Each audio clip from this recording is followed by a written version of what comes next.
always going to be in pain. I'm always going to be this crippled person.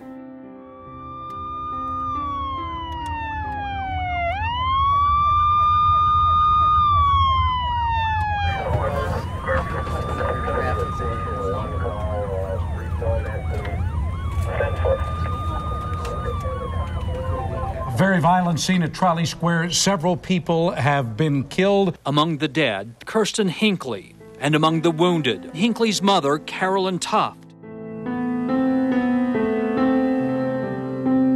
If we can visualize what pain is, we visualize Carolyn Tuft of Salt Lake City, who somehow survived the pain of 3 shotgun blasts at point-blank range.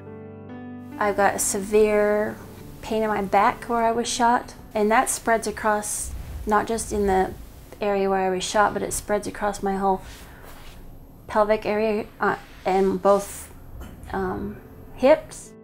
This is the X-ray of 130-some pellets still lodged in her vital organs. She spends hours just getting up, and more trying to just get enough strength to face the day. She tries to forget the pain by looking at the scrapbook of her daughter, who was shot and died while she held her. This is my daughter Kirsten's memory book. Starts with her birth certificate. Actually ends, the last page is her death certificate, which is awful because it says manner of death, homicide. And that just gets to my soul. Carolyn's road to a painful truth is different, but the struggles are the same as with other sufferers. Often the pain comes in one moment and lasts the rest of one's life. And in that rest of her life, Carolyn is like most pain patients. For example, it took her 8 years to get disability. Social Security, they don't see pain as a disability. It's not in their little box that you mark, you know. So I don't fit anywhere.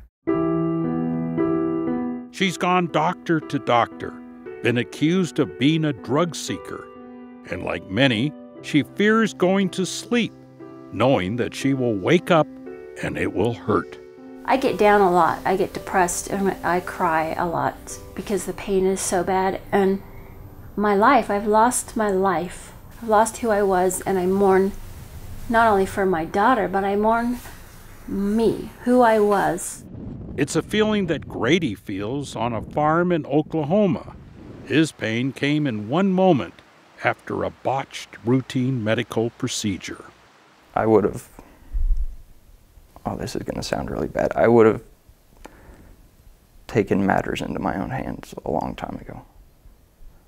And my dad wouldn't have liked it, but he would have understood. My mother, no, she wouldn't have comprehended it. Pain is all day, every day. In Florida, MBA CPA Crystal Weaver woke up one day with a pain that has now lasted decades. She'd give everything just for one day to be like other moms and play ball with her son. And not being able to be there for his baseball games, I'm sorry, and do the things that he wants me to do with him, that's extremely painful. I'm just, okay, so you got a lot of pain in there. Yeah, it's tender. Pain affects more Americans than any other health issue, and people won't listen. Even many doctors will not listen. The ones who didn't believe me or simply told me go home and deal with it, it's soul-crushing. And if providers do listen, it seems that it's only to hear that patients want drugs, powerful drugs, and pharmacies that will not fill legitimate prescriptions. I had a pharmacist just flat out tell me, no, I won't fill your prescription, and I won't do it until a certain date, even though my insurance said it was okay, my doctor said it was okay. My doctor's been in arguments with pharmacies. I've had to change pharmacies several times. It's so frustrating. They know nothing about me. They know nothing about the disease. How dare they judge me? If a person with pain goes in and says, I've tried hydrocodone and I've tried Aleve, and Aleve makes my stomach really upset, but hydrocodone works great, they're immediately accused of being a drug seeker. Oh my God, they know the name of the medication. They want a particular medication. And there's such a stigma out there about narcotics. You get outrage. I mean, it's kind of amazing. It's shocking. In America, how can it be so bad for the voiceless who suffer in pain? I try not to look in the mirror because it's a person I don't recognize anymore. These are some of the people you will meet in this report and observe what they go through. You will see what we saw over 2 years, crisscrossing America, documenting those chronic pain sufferers who live in the shadows. It's hard to keep up friendships when you're sitting in your house curled up in a ball. Misunderstood. Just look in my eyes and know that the pain is real. Shunned by the stigma of often being on opioids. We are not drug addicts. We are not drug addicts. All we are seeking is relief from pain. Being told it's in his or her head. It's not in my head. Being denied insurance. I can't for the life of me understand why insurance companies have that kind of power over people. We found the stories from Carolyn, Grady, Marty, and Crystal, repeated in state after state. Just because it's not visible does not mean you're not in pain.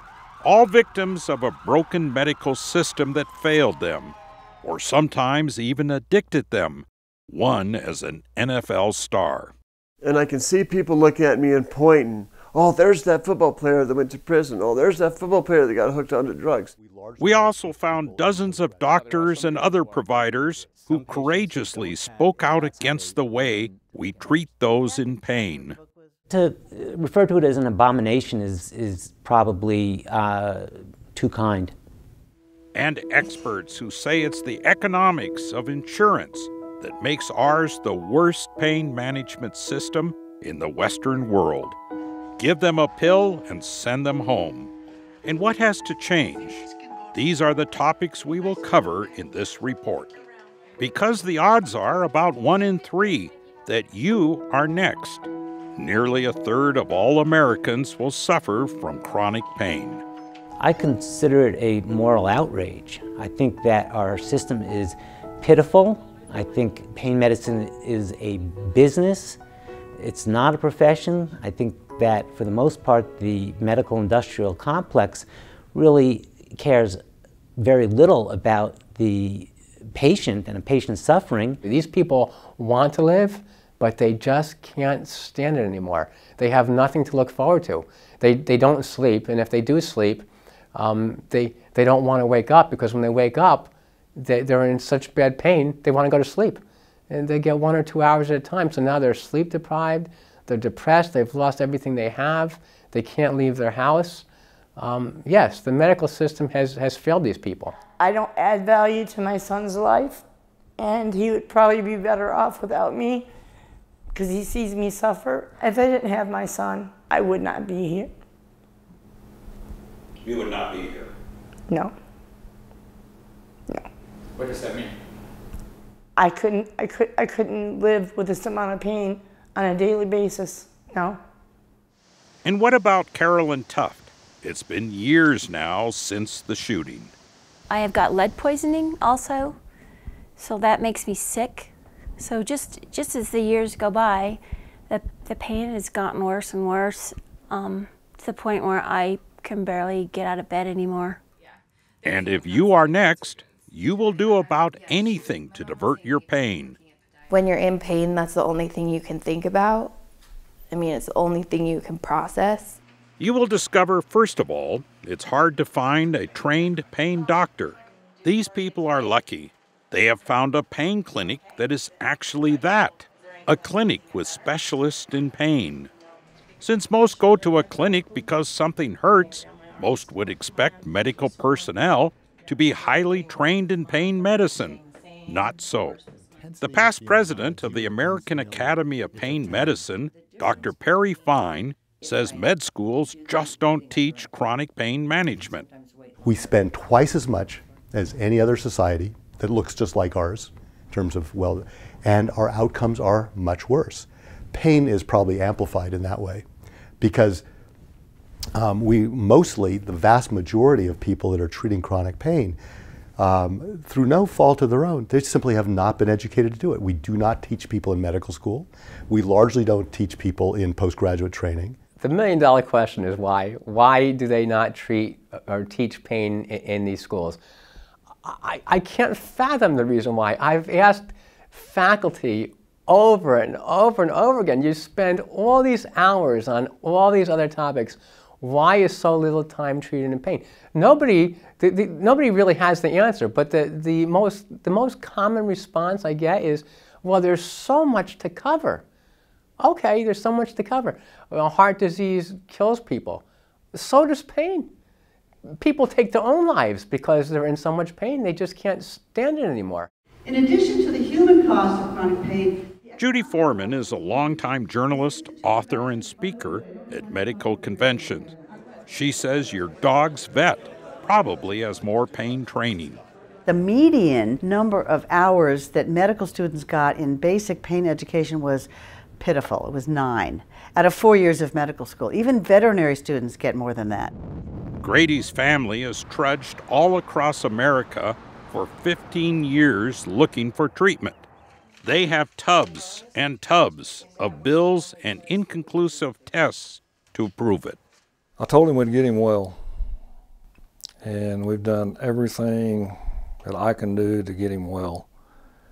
The places we've been, the doctors we've seen, the doctor said he was nuts, the doctor said he's drugged, and probably 5 doctors out of 100 that Grady would actually trust. He'd take their word for it and say, all right, you're the real deal. And most of the 100 doctors did have a test, a bill, and a I can't do anything for you letter. They all end up in the dozen tubs in the closet. Grady has the bull crap rule. He's seen enough doctors. He can walk into a doctor on the initial interview. Grady knows right then and there, so this is not the guy. The forms they give you, they say, well, do you have a stabbing pain? I've never been stabbed. I don't know what that feels like. And mine is, the best way I could describe it is if 500 pounds is just sitting on me. And I bow over and can barely stand. I can't stand straight. Hurts to walk, it hurts to do anything. That description just wasn't on any form with a box to check on the How Does It Hurt forms that are also in the dozens of tubs in the closet. You get outside and he says, he's so full of bull crap, he doesn't know what's going on. Just want to get the hell out of there as soon as possible.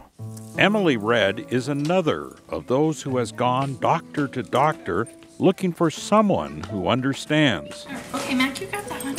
She looks normal, just like any other suburban mother. That is one of the problems for most pain patients. They look normal. It's very difficult. It's been extremely difficult for my family and for my friends to understand what I'm going through, because to me, I look normal. But inside, my body is not normal. It's anything but normal.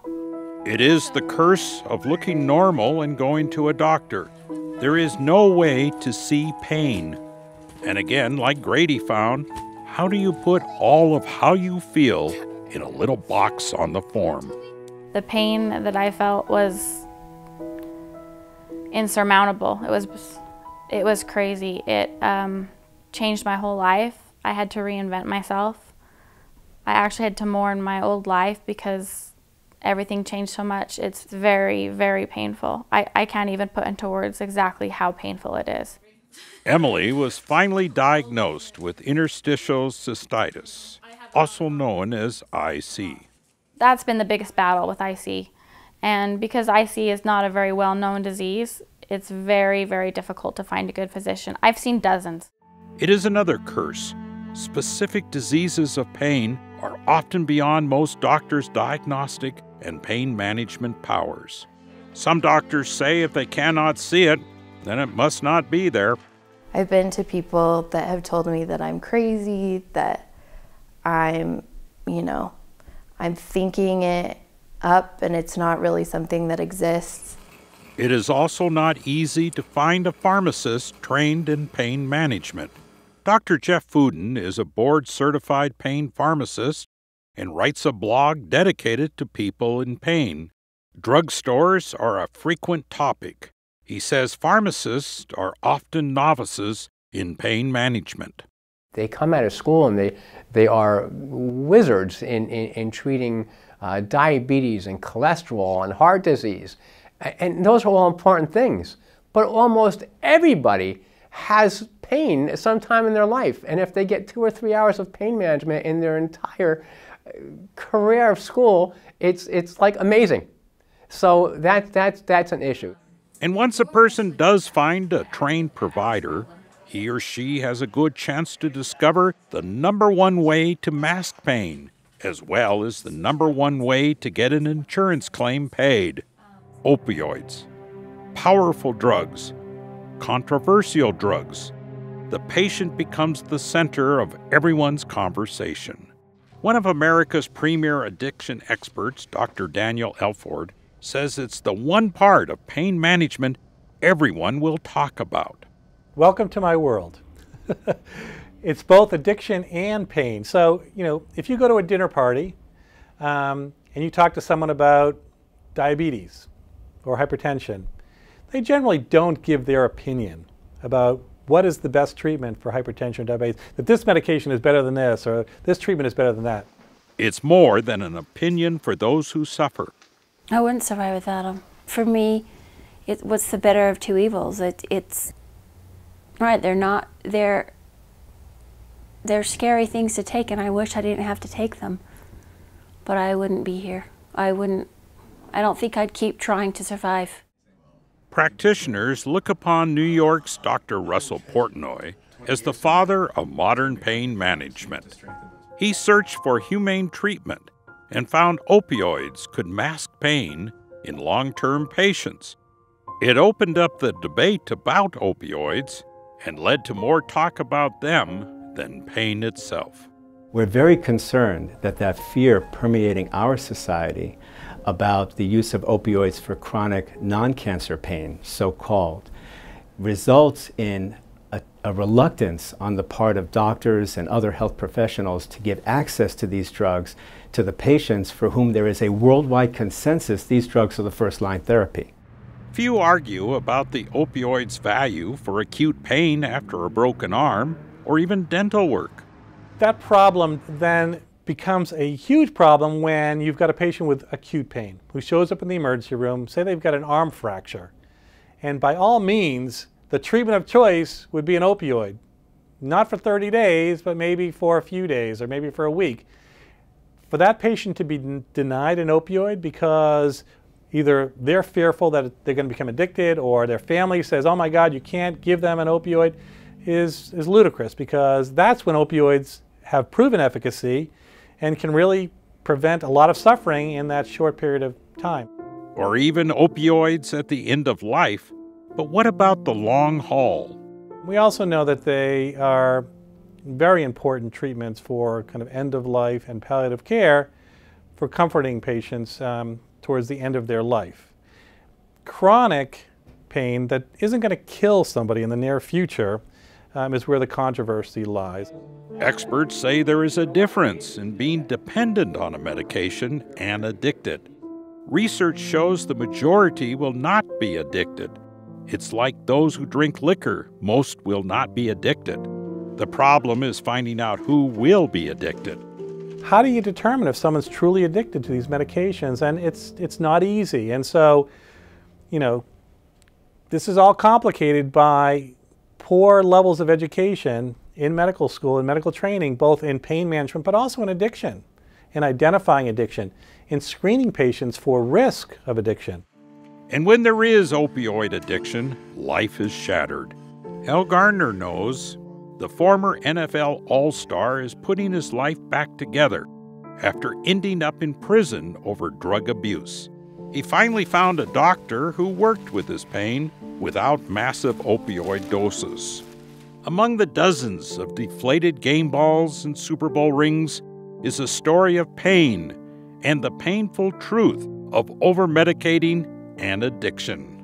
You can say that. Pain is a badge of honor. You know, that you come out with scratches, bruises, bumps, sprains. It's a part of the game. And when you love the game as much as I did and my teammates, that's what you have to deal with. He says pain meds seem to be readily available in the NFL. That's also the claim in a new lawsuit against the league. They come up to a player and say, here, give you a little envelope, and they give you, say, for example, Lortabs. Says, okay, you could take this today and that tomorrow, but make sure you're not on it while you're playing in the game. It was at the end of his career, with the fear of being cut from the team because of pain. The badge of honor is a football player's greatest trophy. I fell on my face, and then my legs, everything whipped back, and that's when I damaged my lower back, herniated 2 discs, and broke it. His career was over. The crowds were no longer cheering. He sought treatment, and he sought drugs. And the doctor would say, okay, what do you need? Blah, blah, blah. They look at your x-rays, look at your MRIs, and say, okay, we'll give you what you need. It was a long way from the Super Bowl. He hit bottom. It was game over. There has to be a point in someone's life to where they hit bottom. Unfortunately for me, my third one, they sent me to the state prison. It is the headlines we see, but what about the others who won't become addicted or abuse or mix their opioids with illegal drugs? Chronic pain patient Cindy Steinberg advocates for pain sufferers through the U.S. Pain Foundation. When I hear the word opioid, I think that this is a great medication who has helped a lot of people. I don't think of the other side that you're talking about, because my personal experience is that after my injury, and I searched for help for 5 years and couldn't find it, I didn't want to take any medication because I thought, oh my God, I'll become addicted, it's horrible, I've heard terrible stories. And a doctor that finally helped me convinced me to try medication. And it actually helped me. The only thing the medication did was dull the pain so that I could be productive, so that I could be the advocate that I am. All we are seeking is relief from pain. That's it.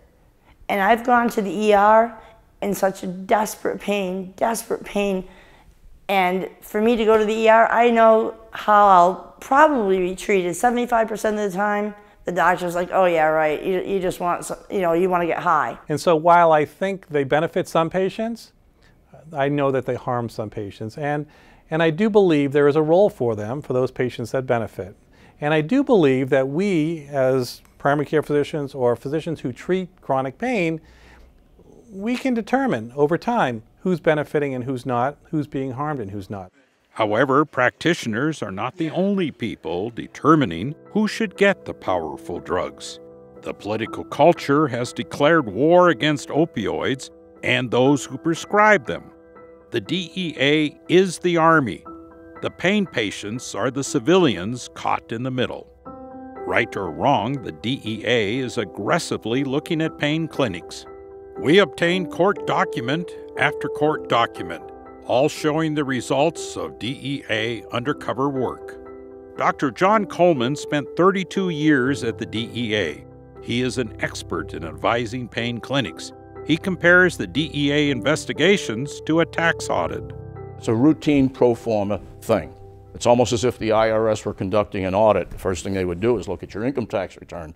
It's the same thing here. When the DEA or law enforcement agency is looking at a practitioner or a pharmacy or a hospital or a distributor or a manufacturer, the first thing they'll do is go to the records, pull the records and review the records and see what the records tell them. If the records don't support their suspicions or probable cause or whatever they might have, then of course they'll, tell the individual or practitioner or agency or corporation, you're off the hook. We've completed our investigation, and thank you very much. They'll give back the records, and that's the end of it. Dr. Joseph Zolot would probably disagree with all that. It took 8 years, every penny he had, and 2 trials. And he was finally acquitted of all charges stemming from a raid on his Boston area office. All of a sudden, the office door slams open, like wide open, and 3 burly guys in the civil suits with the guns just pouring into my office, screaming, yelling, face the wall, don't move, search warrant. And I thought it's a bad movie, it's a joke first, and it wasn't a joke. Taking my secretaries and everyone who worked in the office to the different locations to interrogate. The former Soviet Union dissident had come here for the American dream. He says the Soviet KGB raids and life as a dissident actually helped him get through the U.S. federal agent ordeal that day. Did he feel they used excessive force? It's interesting you asked. During the trial, one of the FBI agents admitted that the goal of such a presentation is to overwhelm people, is to shock them and intimidate them to the point that they would crack right away. So to say it was an excessive force is still, I think, understatement. Commander John Berkey is a national drug enforcement expert. I see that they think that all prescribers are probably the enemy. Certainly all pharmaceutical companies are the enemy.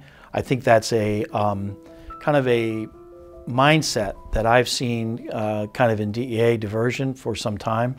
These are our, we have to be very careful how we deal with these people. Instead of learning from them, instead of listening or talking to them and trying to, again, learn more about what legitimate pain management is, it's easier just to make those people the enemy. The political climate right now has never been this bad, I think. I mean, I am somebody who has been advocating for the past 15 years. And right now it's gotten to the point where the conversation is so unbalanced that pain almost isn't even in the conversation. Author and neuroscience reporter Maya Solovitz covers pain management and addiction. What happens is people demonize a substance and then they become terrified of what will happen with exposure to that substance. They don't understand that addiction is a relationship between a drug and a person. It is not simply being exposed to a drug. Commander Berkey says federal government agents have incentives, sort of a bounty on pain clinics. I'm only telling you in general, something that I found out about several years ago, and that is there's bonuses involved. And this is probably always, it still disturbs me, frankly. So how many of the raids are because of bad doctors? Or how many of the raids are because of the political culture against opioids in general? Or how many because of a potential bonus? Berkey wonders. I go back to ignorance. I go back to incentives that I think that never should be involved in a law enforcement case. I think some people probably are looked upon as almost a prize that maybe may have some notoriety. The person may be, have a big practice or whatever. The result is chilling. Physicians are very reluctant in a lot of places, including my state, Washington, to prescribe anymore. So, we refer to it as narco-terrorism, whereby physicians have been terrorized. And they're just saying no to chronic opioid therapy. I would say that the DEA agents, law enforcement, the government, they get on this bandwagon of people are overdosing from oxycodone or narcotics and we have to limit it. But they don't understand the repercussions of how it's going to affect people that actually desperately need it. And they don't have this, they have statistics about how many people die from overdoses of oxycodone, but they don't have the statistics of people that are undertreated or untreated for pain, that they take their life. Is it all to get the maybe 15% of opioid users who abuse or illegally get this stuff? We've still got 85% of those people need these medications, and it's up to us. You know, we're here as law enforcement. What's always been our thing? Well, we're here for the victim. We're here to protect the innocent. Well, the victim and the innocent typically are legitimate pain patients. The patient issue is so important, and we lose sight of that. People in pain say maybe the DEA and politicians would think differently if they knew how it feels to hurt all the time.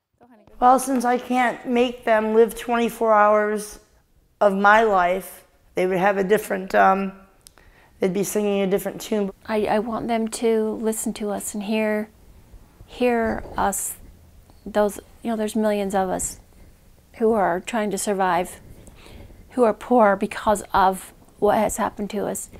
They need to make medications available to us and not make it so hard to get them and not treat us like we're drug addicts. It's the farthest from what I want to be and who I am. And back in Oklahoma, the chilling effect also left Grady in the cold. Grady got a goodbye letter from his clinic in Utah. It's because he flies in from the Oklahoma farm. That's because a Salt Lake specialist had installed a medicine pump. There is nothing illegal about crossing state lines, but anything out of the ordinary in the pain business is a red flag, and a red flag can invite a DEA investigation. I went up there and they informed me that this was the last time that I was going to come up there. And I said, well, do you know of anyone in Oklahoma that I can see? And they said, no. And I said, at that point I was so angry. And I said, okay, thank you very much. And I walked out. And in Weatherford, Oklahoma, Grady went back into the shadows. After 100 doctors in 15 years, he gave up on finding another clinic. I probably could have seen someone in Oklahoma. I didn't want to start over again. There is a point when many pain patients have had enough. That is not a good place. Grady was willing to let his internal medicine pump run dry. From when I first started to now, I got fed up, and I was more than willing just to let the battery run out and let it beep for a month or two and then just let it die. I was more than willing to do that. We can report that after a year on the farm, he did find another doctor out of state, only because of his family. My mother kept saying, find a doctor, find a doctor, find a doctor. Some pain clinics simply said no more opioids at all to anyone. Because of the climate of fear, they don't even want pain doctors on their staffs.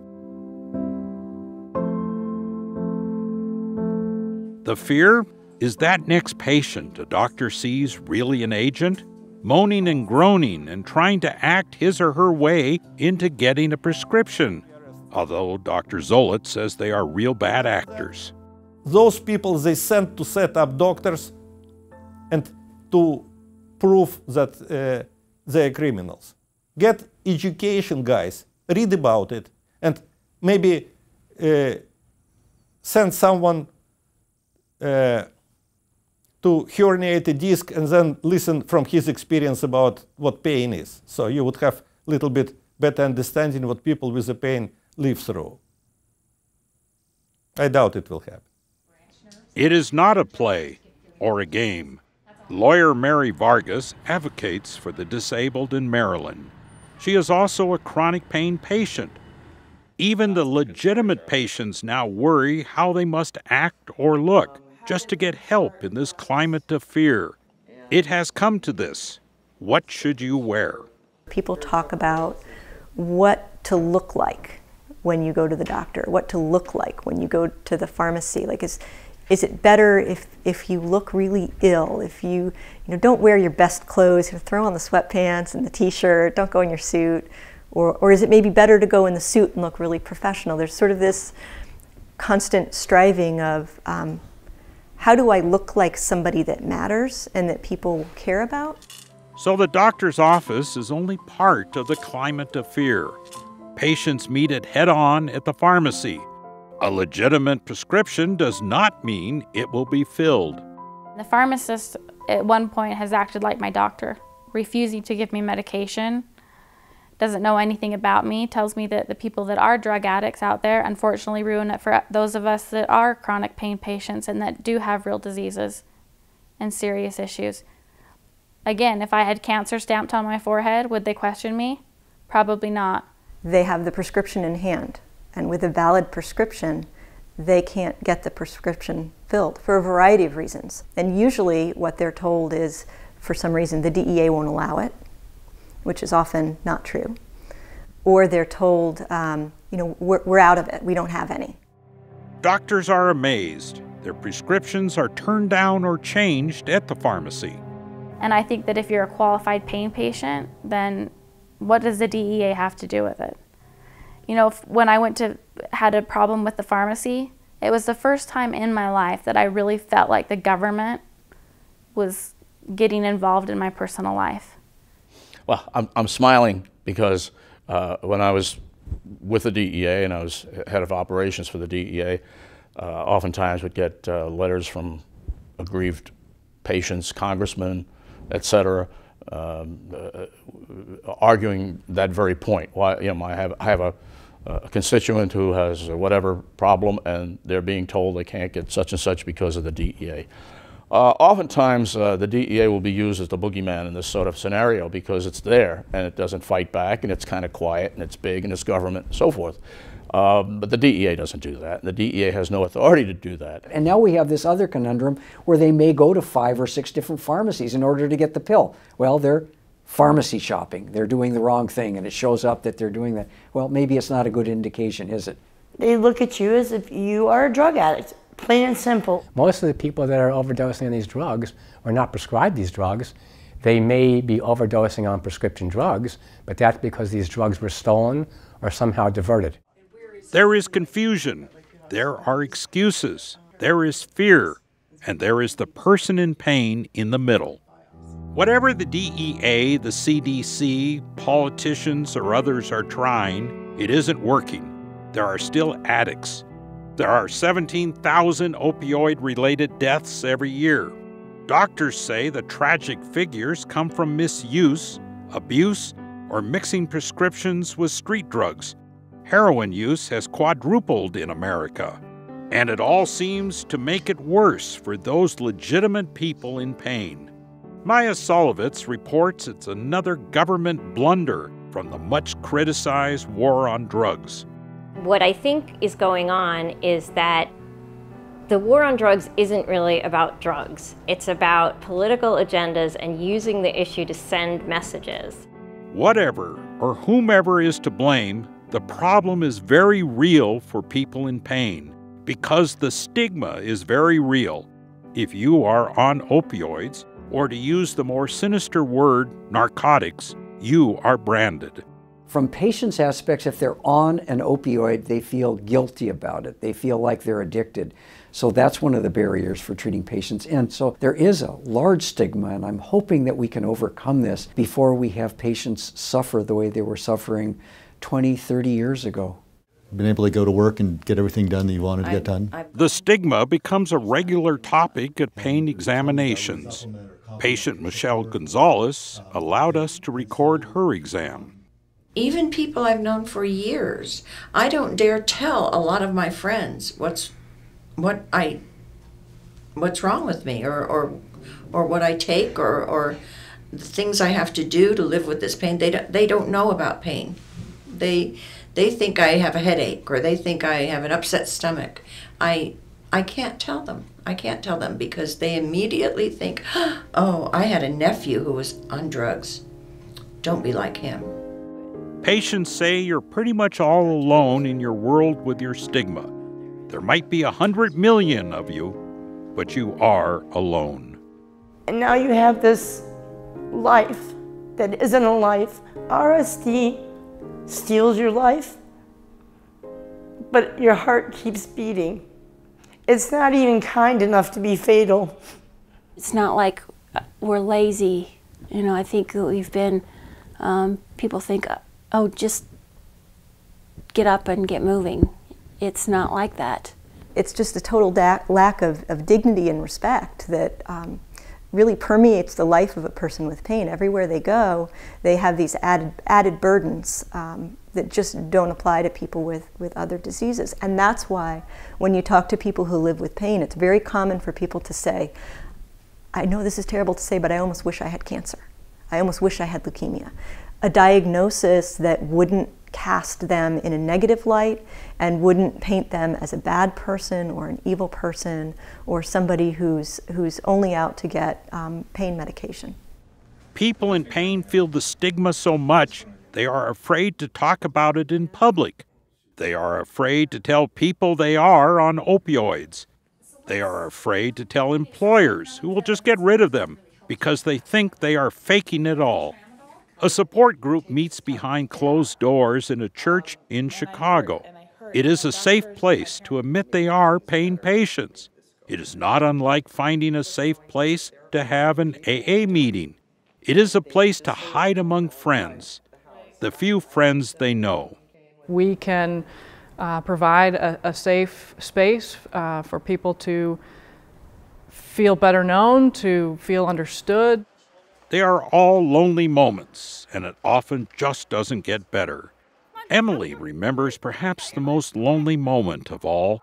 It was after a doctor had done his diagnostic surgery. I woke up screaming in the OR, and he basically came over to me and said, "You have one of the worst cases of IC I've ever seen. I don't know what to tell you except that you're to expect a horrible life. Your husband will leave you. You will live alone. Miserable life because there's so much pain and there's not anything we can do for it." But Emily is one of the lucky ones. If there is luck in the darkness, she does have a rare support group, her husband. Picks me up off the bathroom floor every night, carries me back to bed, gets me the heat that I need on my tummy, gets me the ice that I need, puts me in the bathtub to relieve the spasms. I'm very blessed to have such an incredible husband. Blessed in the middle of what she said was going to hell and back. Is masking pain with opioids when you can get them and living in the shadows with a few who understand your only hope? Most of the professionals we talked to said it could be better. Better would seem to include alternative to opioid approaches like in most other countries. Often we just do opioids in America. Contrary to what it seems the government and society thinks, all patients we talk to would love to not have to be on opioids to get through a day. I went to 2 different orthopedic surgeons and asked them to amputate my left leg from below the knee. They wouldn't do it, of course. It's pretty drastic. I actually considered getting a bucket of dry ice and putting my foot, my lower leg in it to kill it so they would have no choice but to amputate it. Alternative treatment, as I said, narcotics don't do a very good job of giving you much function. It just takes enough of the edge off to where you're not wanting to bang your head against the wall.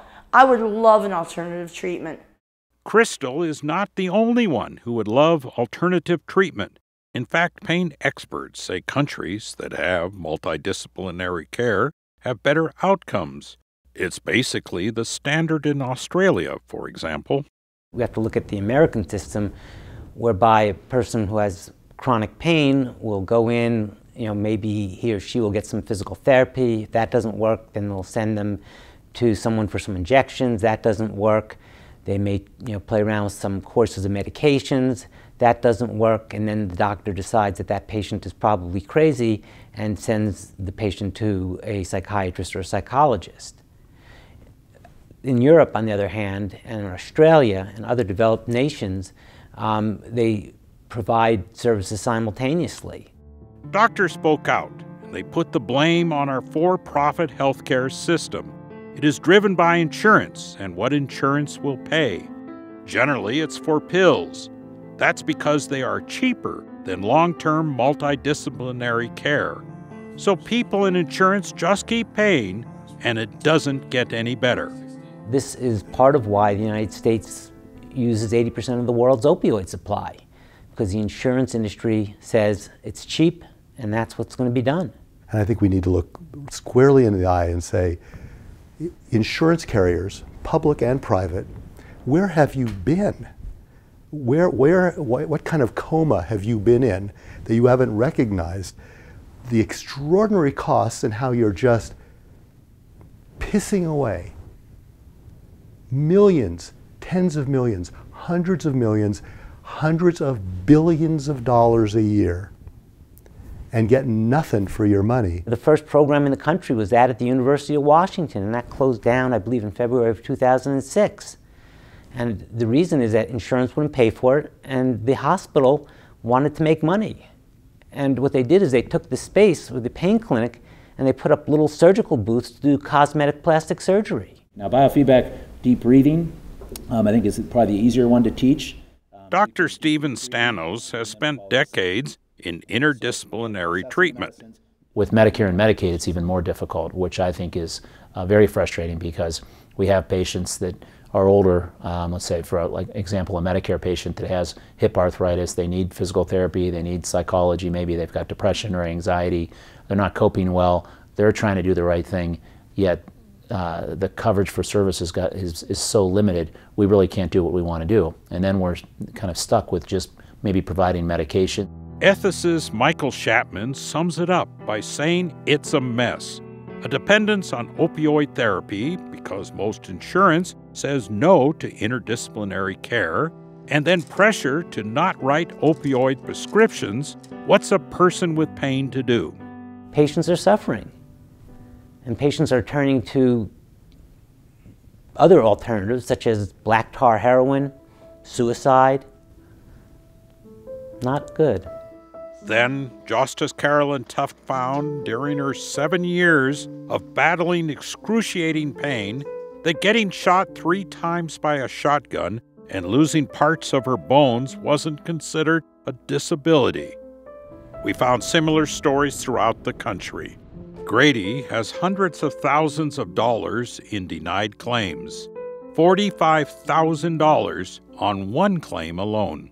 And then in New York City, there is Marty, and decades of fighting insurance.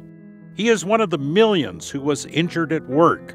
Advocate Cindy Steinberg is not surprised to hear stories about the pain of dealing with work-related pain. Workman's comp is a nightmare. That's all I would say. The stories I've heard are absolutely horrible. Martin Hennessy was first injured on the job in 1993, and the surgeon declared him to be totally disabled. Further surgery and further determinations of disability followed in 1997, and a life of pain. I wanted to kill myself because the pain was all-encompassing, and I couldn't picture living like that for the rest of my life. And he went under the long-term care of well-known pain specialist Dr. Russell Portnoy, at the time the chair of pain management at New York's Beth Israel Hospital. In 2000, Dr. Portnoy determined the disability was permanent. In 2002, he stated that Marty was stable under a therapy of medications. A workman's comp doctor's review in 2003 found significant pain and medication commensurate with a degree of pain, and threw in a line that his doctor is preeminent in this area of pain management. Those were the first of many letters from the insurance company that was the agent for his claim. They questioned Dr. Portnoy's treatments. They red-flagged the pharmacy. No more of certain medications on the advice of an insurance doctor. The doctor never seen me, he never examined me, and he never knew anything about me as far as my knowledge, except for maybe what they showed him, you know, as far as notes were concerned, their notes, you know, and, you know, it really upset me. It felt like I was being bullied. Dr. Portnoy immediately wrote back criticizing the insurance company's evidence-based review. The company had used a 2005 edition of the physician desk reference and a 2001 textbook. He writes, "These are so out of date that one can fairly interpret the process as a disingenuous effort to pretend that an evidence review is being done, and statements are inaccurate and frankly outrageous." A hearing by the state reinstated the medications, but there are more letters in his file. It's a tug-of-war that went on for decades. And there were more hearings by the state, each stating they agree with Marty, and each time stating their decisions are final. And the judge just took the papers from the insurance company and threw them down and said, "Please get out of my courtroom. This is such a clear-cut case of need." Well, all was finally settled when we left Marty a year ago. We followed up a year later just to see how he was doing. Joanne says his workman's comp medications policy had transferred to a new company. Just the day before he was supposed to receive his medicines, we were told flat out that they weren't going to approve them. They didn't say anything about my claim except that they wanted to bring me back to court. So is there any hope for those living in a broken system? America does have some programs that have practiced multidisciplinary care for decades.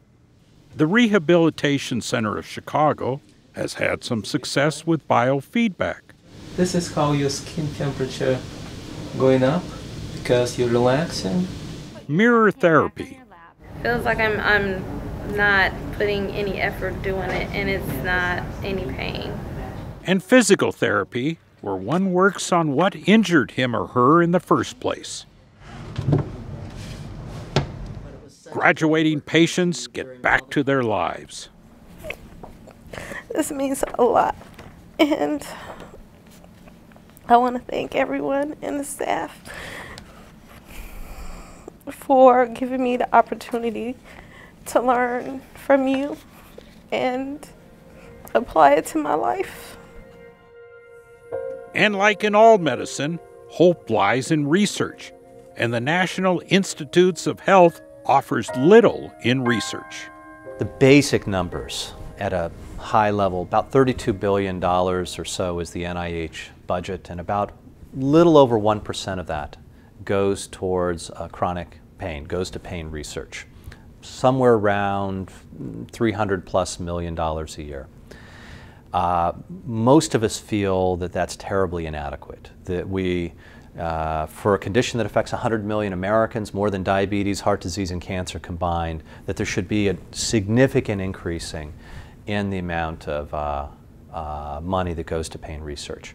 With so many suffering, why haven't the people in pain been heard? For a long time, people have said that nothing is going to change in the way people with pain are treated unless patients and their families and their loved ones rise up and fight back and demand better care. But the problem is, how can you start a movement when the people who are supposed to rise up can't get medication, can't get treatment, can't get doctors? They're stuck at their homes without jobs and without financial means, and there's no way for them to rise up together. And God forbid somebody funds that effort, well, then the effort becomes suspect. When we traveled America to hear stories, we heard the painful truth from doctors. Our politicians need to wake up to this. Our insurers need to wake up to this. People running our research institutions, the Centers for Disease Control and Prevention, our universities, our medical schools, our training facilities. We need to wake up to this. We heard the painful truth from fathers. Normalcy is not anymore when you have someone with chronic pain. And from mothers. We have to help them. We have to believe them, and we have to help them. And from those who live the painful truth with only hope for a better life. I'd like to believe that. I really do hope there is, because pain has taken it's taken me out of more than half of my life. I am 32 years old. This started when I was 15. It has dominated for 17 years. And I have to hope that they will find something, or they will, because another 60 years of this it's not very promising. They all say there has to be a voice and not just the cries of pain. I'm always going to be in pain. I'm always going to be this crippled person, and I'm always going to be poor and have to fight for medications and the right to get medications and fight just to live. It's exhausting. It's exhausting to be in pain, and it's exhausting to keep trying so hard to be here. You know, I was a relatively young person. I was hoping that I might find a life partner, maybe remarry. I don't have hope for that anymore. Who wants somebody that has a chronic pain disease that's always suffering? I would be a very hard person to live with, because who wants to see somebody in agony all the time?